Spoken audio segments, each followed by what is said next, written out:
Okay, the next thing to do with event data is if you have a data file that's too large to load in. In this case, this event mode file is nearly 1 gigabyte in size. That's far too large to load in. 200 megabytes is about the upper limit of what you would ever want to try and load in, partly because of memory limitations when the file is loaded in, and also simply displaying a file of this size with tens of millions of events is displaying graphs that have tens of millions of data points on, and even on the fastest computers with the fastest graphic cards, this can still be excruciatingly slow. So what we want to do is split this into more manageable chunks and then process each chunk individually, or if we just want to sort of view the kinetics of the file and see what happens as a function of time, we can view a decimated file. And how to do this is make sure we have the correct mode. In this case, this is stream mode, not oscillatory mode. And instead of loading the event log file, we want to split the big file. We want to split into chunks of about 100 megabytes, and they will be numbered as split 0, split 1, split 2. So we say continue, pick the event file, open it, and allow it a little time to process it. What it needs to do is actually load in 100 megabytes at a time and then rewrite these files back out to disk.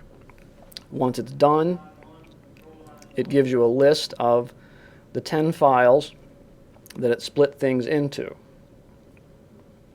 We could individually load each of these files and then process them, or we could actually just take this list and have it load in every 100th data points.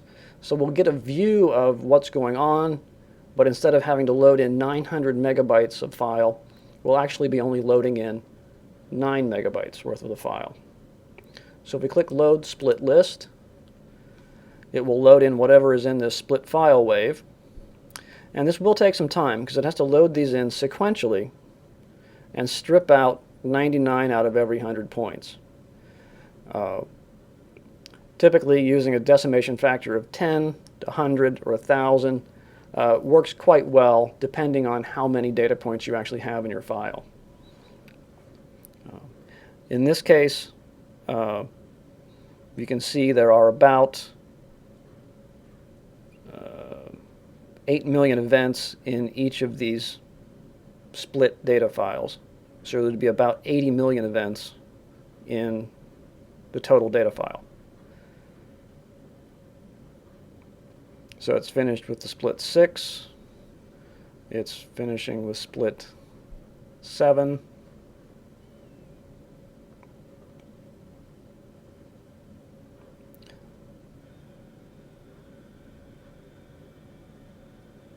So once this decimated file is split, it'll actually give you sort of an overview of what's happening in the file. It'll also give you a file that is, once it has been, once it's been completely decimated and corrected, it can actually be saved as if it was a regular VAX file as well. Given that it will be able to, it'd be as if you only counted 1 out of every 100 neutrons. It's still a valid file. There'll just be a lot fewer neutrons. And if you have 80 million events, you can actually throw away a lot of those events and still have the same information present. So for this decimated set, you can see the differential is a little bit garbled here. We can look to adjust the events here.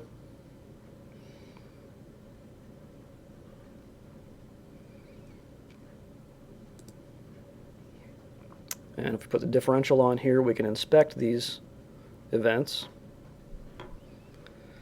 And again, it's trying to put a large number of events here. And if we zoom in, we can see, again, there's a number of time steps here. If we find a step down, we can see the step down is, again, the 6.7 seconds. So it automatically puts the cursor at the lower step and at the extreme right end of the data file. And if we say add time, it will add time from this cursor all the way to the end of the data file, which is what it needs to do to correct these. And then if we move on to the next step down, we need to redo the differential, find the next step down, we can, again, sequentially remove these bad points out of the data file. This will take some time because it is adjusting a large number of data points. But once this would be done, then you would be able to actually treat this data file as a regular data file, just with a decimated number of events.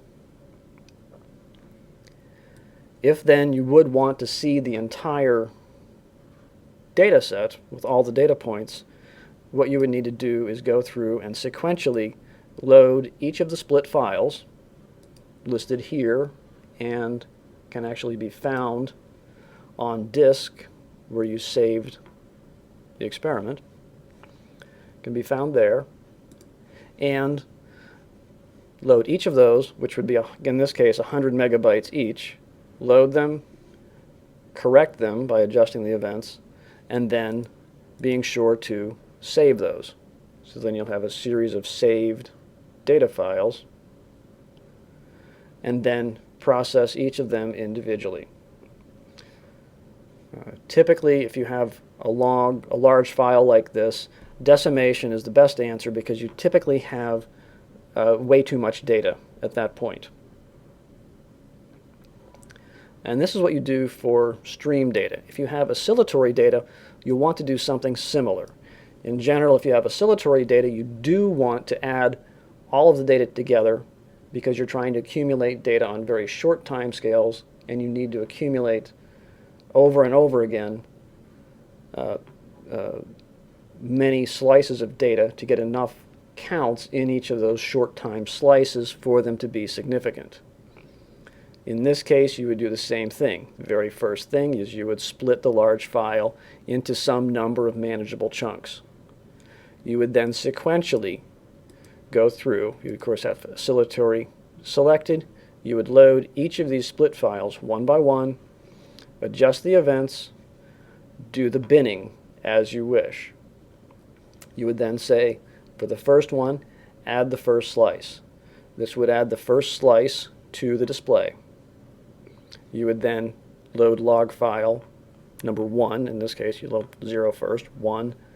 Load the next log file, adjust it, make sure it's correct, bin it exactly the same way, with the exact same number of slices, and then say, add next slice. That would add the first 2 runs together in this binned representation. Do the same thing with the next file, load it, adjust it, bin it, add it. Repeat this for all the slices.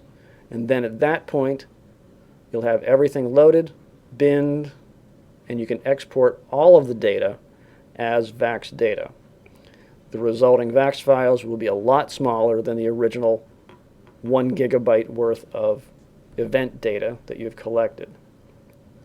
The other way you can do this is take each of the split event files, load them, bin them, export them. In this case, you would export 11 files. Take the next file, load it, adjust it, bin it, export it.